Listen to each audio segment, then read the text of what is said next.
नमस्कार, मैं रचना शर्मा चढ़ती कला टाइम टीवी देख रहे सभी दर्शकों का स्वागत करती हूं। आप देख रहे हैं हरियाणा न्यूज समाचार को शुरुआत से पहले एक नजर आज की मुख्य सुर्खियों पर।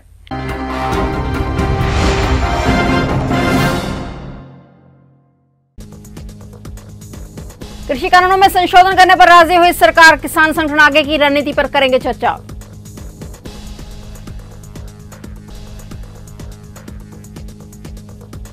कृषि कानूनों पर चर्चा के लिए लगे चौपाल, पीएम मोदी और खट्टर सरकार पर निकाली भड़ास।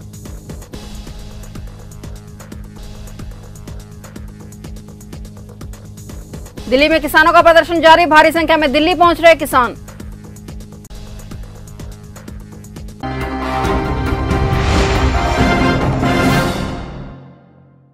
और अब समाचार विस्तार से। 3 कृषि कानूनों को लेकर केंद्र और किसान आमने सामने हैं। किसान कानूनों को सिरे से खारिज करने में कमतर कुछ नहीं चाहते हैं और तो केंद्र सरकार भी पीछे हटने के मूड में नहीं है। 9 दिसंबर की मीटिंग से ठीक पहले केंद्रीय गृह मंत्री अमित शाह ने किसानों के साथ मीटिंग की, लेकिन उसमें भी कोई सार्थक हल नहीं निकला। केंद्र सरकार कानूनों में संशोधन पर तो राजी हो गई है, लेकिन रद्द नहीं करना चाहती है। उधर इतने बड़े आंदोलन के बाद दिल्ली पहुंचे किसान अब इन कानूनों में संशोधन नहीं बल्कि इसे रद्द करवाना चाहते हैं। किसानों संगठनों ने अब आगे की रणनीति तैयार कर ली है। भारत बंद का भी लोगों ने भरपूर समर्थन किया। सिंघू बॉर्डर से पहले बने रिंग रोड के फ्लाईओवर से कुछ तस्वीरें भी हमने अपने कैमरे में कैद की हैं, जिसमें बंद के बाद धीरे धीरे ट्रैफिक नॉर्मल होता दिखाई दिया। धरने में जहां जगह जगह ट्रैक्टर ट्रॉलियां दिखाई दे रही थी, कोई मोदी सरकार के खिलाफ प्रदर्शन कर रहा था तो कोई लंगर पानी की व्यवस्था में लगा हुआ था। तस्वीरें लगातार हमने अपने कैमरे में कैद की हैं। हरियाणा के किसान अपनी चौपाल सजाए दिखाई दे रहे हैं। कुछ लोग सड़कों पर साफ सफाई कर रहे थे, कोई नहा धोकर पगड़ी बांधने की तैयारी में जुटा हुआ था, तो किसान अपनी रोजाना की दिनचर्या में दिखाई दे रहे थे। जहां इस धरने में आम किसान पहुंचे हुए हैं, वहीं कलाकार भी ग्लैमर की जगह एक आम किसान की तरह धरने में किसानों के साथ जुटे हुए हैं। पंजाब के प्रसिद्ध गायक एवं अदाकार हरिंदर बुल्लर भी अपने पूरे परिवार के साथ सिंघू बॉर्डर पर धरने में पहुंचे हुए हैं।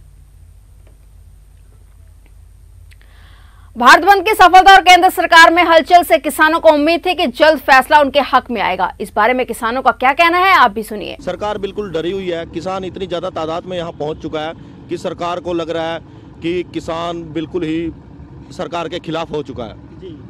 तो इसलिए उन्होंने आज मीटिंग बुलाई है। डरी हुई है सरकार बहुत ज्यादा। हो सकता है कल किसानों के हक में फैसला हो जाए जी। हाँ, आप कुछ बताना चाहेंगे, क्या कहते हैं कि हल निकलेगा कल? हाँ जी, निकलेगा जरूर जी, कल हल निकलेगा। तो इससे पहले सरकार को बात क्यों नहीं समझ आई? किसान अपने प्रदेश में ही प्रदर्शन कर रहे थे, सरकार को बार बार समझा रहे थे, लेकिन अब यहाँ पर जब किसान डटे हैं तो फिर उनको बात समझ में आई है। पहले सरकार कमजोर समझ रही थी, किसानों ने जी भी कमजोर हैं, दब जाएंगे। उधर शाम को ट्रैक्टर ट्रॉली को ही घर बनाकर बैठे बड़ौदा के किसान भी कृषि कानूनों पर चर्चा के लिए अपनी चौपाल लगाए दिखाई दिए। किसानों ने केंद्र सरकार के अड़ियल रुख पर केंद्र की मोदी सरकार और राज्य की खट्टर सरकार को खूब कोसा। किसानों ने डिप्टी सीएम दुष्यंत चौटाला पर भी खूब भड़ास निकाली। उन्होंने कहा कि एक समय पर ट्रैक्टर से संसद भवन पहुंचने वाले दुष्यंत अब कहां हैं? दिल्ली में किसान अपने ट्रैक्टर ट्रॉलियां लेकर पिछले 2 सप्ताह से पड़े हैं और दुष्यंत सत्ता सुख भोगने में व्यस्त हुए हैं। उन्होंने अकल बात है तो अकल दे दी थी जी, लेकिन ये तो इसके खिलाफ हो गए, वोट दी थी भाजपा के खिलाफ हो गए। यूं फिर उनकी गोदी में जाकर बैठ गया। दोबारा इसको गांव में नहीं घुसने देंगे इसके किसी नेता को भी जी। अब की बार तो गलती कर दी पब्लिक ने, दोबारा थोड़ी गलती करेंगे ऐसी। और वैसे ताऊ देवीलाल का अक्स देखा जाता था इसमें दुष्यंत चौटाला में, तो जब ट्रैक्टर को कमर्शियल वाहन घोषित किया गया था तो ये खुद ट्रैक्टर पर पहुंचे थे। काफी उम्मीदें थी किसानों को इनसे। किसान के ट्रैक्टर इतने आ रहे, उस ट्रैक्टर का पंचर हो गया के ईब क्यों नहीं आया ट्रैक्टर ने लेकर? समस्या तो यह हो रही जी। पैसे लग रहे बनाने बैठे हुए सरकार में।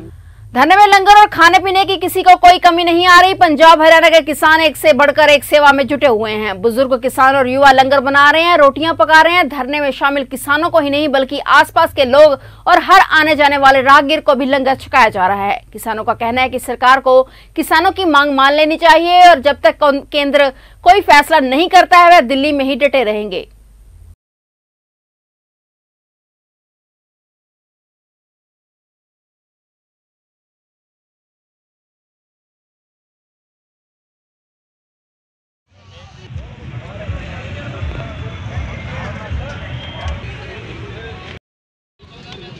ਵੀਰ ਜੀ ਹੱਲ ਤਾਂ ਇਹਨਾਂ ਨੂੰ ਕੱਢਣਾ ਹੀ ਪੈਣਾ। ਹੁਣ ਨਾ ਕੱਢਣਗੇ ਤਾਂ ਅਗਲੀ ਮੀਟਿੰਗ ਤੇ ਕੱਢਣਗੇ।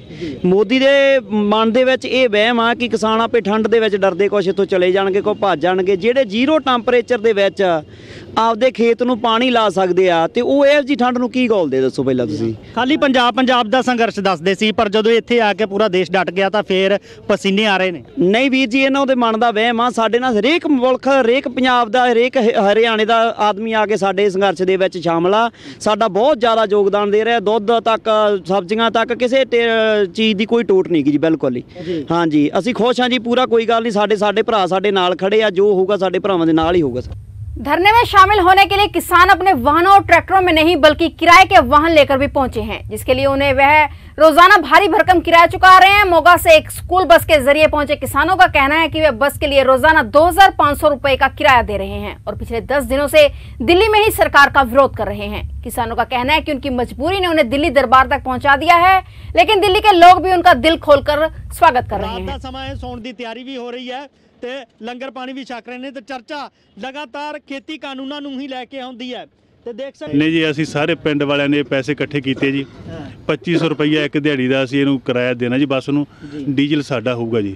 80,000 ਰੁਪਈਆ ਸਾਡੇ ਪਿੰਡ 'ਚੋਂ, ਛੋਟਾ ਜਿਹਾ ਪਿੰਡ ਹੈ, ਅਸੀਂ ਜ਼ਿਮੀਂਦਾਰਾਂ ਨੇ ਇਕੱਠਾ ਕੀਤਾ ਜੀ ਉਹ ਖਰਚੇ ਕਰਨ ਵਾਸਤੇ ਜੀ। ਹਾਂ ਬਿਲकुल, ਇੱਥੇ ਬੈਠੇ ਹੋਏ ਕਿਸਾਨ ਜਿਹੜੇ ਨੇ ਉਹ ਸਿਰਫ ਐਵੇਂ ਨਹੀਂ ਬੈਠੇ, ਇੱਥੇ ਬੈਠ ਕੇ ਜੇਕਰ ਵਿਵਸਥਾ ਕਰਨੀ ਹੈ ਤਾਂ ਇੱਥੇ ਰਹਿਣ ਦੇ ਲਈ ਖਰਚਾ ਵੀ ਲੱਗਦਾ ਹੈ, ਘਰ ਵੀ ਚਲਾਉਣਾ ਹੈ ਤੇ ਪੈਸੇ ਇਕੱਠੇ ਕਰਕੇ ਇੱਥੇ ਵੀ ਖਰਚ ਕੀਤੇ ਜਾ ਰਹੇ ਨੇ ਤਾਂ ਜੋ ਆਉਣ ਵਾਲੀਆਂ ਪੀੜ੍ਹੀਆਂ ਦੇ ਲਈ ਜਿਹੜਾ ਅਗਲਾ ਕਾਨੂੰਨ ਹੈ ਉਹ ਲਾਗੂ ਨਾ ਹੋਵੇ।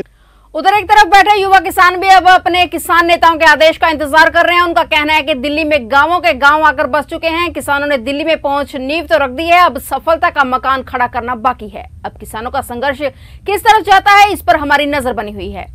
बाकी मोदी सरकार का झुकना तो पैना ही है जी। रही गल जिमींदारां दी, बाकी जो साडे सूझवान आगू अगे खड़े आ, जो इशारा देणगे अपने निहंग जथेबंदियां हरियाणा पंजाब रल के जो भी कार्रवाई करांगे जथेबंदी दे कहण ते करांगे जी।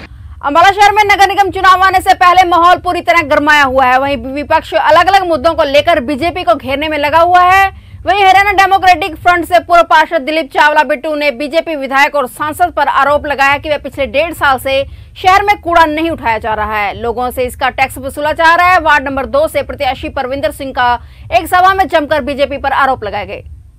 बनवाने जाओ, कूड़ा इकट्ठे करने की सर्विस 1.5 साल से नहीं है, लेकिन आप जाओ वहां कूड़ा कलेक्ट करने के नाम से पैसे लिए जा रहे हैं। डोमिसाइल रिहायशी प्रमाण पत्र के अलावा अगर कोई जन्म मृत्यु प्रमाण पत्र लेने जाए उससे भी वो कूड़ा कलेक्ट के नाम से 1.5 साल के पैसे लिए जा रहे हैं। शर्म आनी चाहिए ऐसी सरकार को, जो सुविधा सर्विस आप दे नहीं रहे उस चीज का आप हमारे साथ गिरफ्तार कर रहे हैं और वहां पे कोई बात कहने वाला नहीं है। क्या हमारे विधायक या मेंबर पार्लियामेंट का ये फर्ज नहीं बनता कि ये अफसरों से ये बात कर रहे थे किस चीज का पैसे ले रहे हैं? मेरी खुद बात हुई है। देखिए, हमारा नगर निगम में 2 साल से कार्यकाल खत्म हो चुका है। आपको पता है हिंदुस्तान में जो जीता वही सिकंदर, जो एमएलए विधायक या मेयर एमसी बन जाए उसकी तो सब सुन लेते हैं, बिना उसके कोई सुनने वाला नहीं है। अधिकारी कहते हैं। कालका गांधी चौक में कांग्रेस पार्टी की राष्ट्रीय अध्यक्ष सोनिया गांधी के जन्मदिन के उपलक्ष्य में कालका विधायक प्रदीप चौधरी ने आम जनमानस को महामारी से बचाव के लिए मास्क बांटे और लोगों को मास्क पहनने का संदेश दिया। विधायक प्रदीप चौधरी के साथ कांग्रेस कार्यकर्ताओं ने भी मास्क बांटे। इस मौके पर कई गणमान्य भी मौजूद रहे।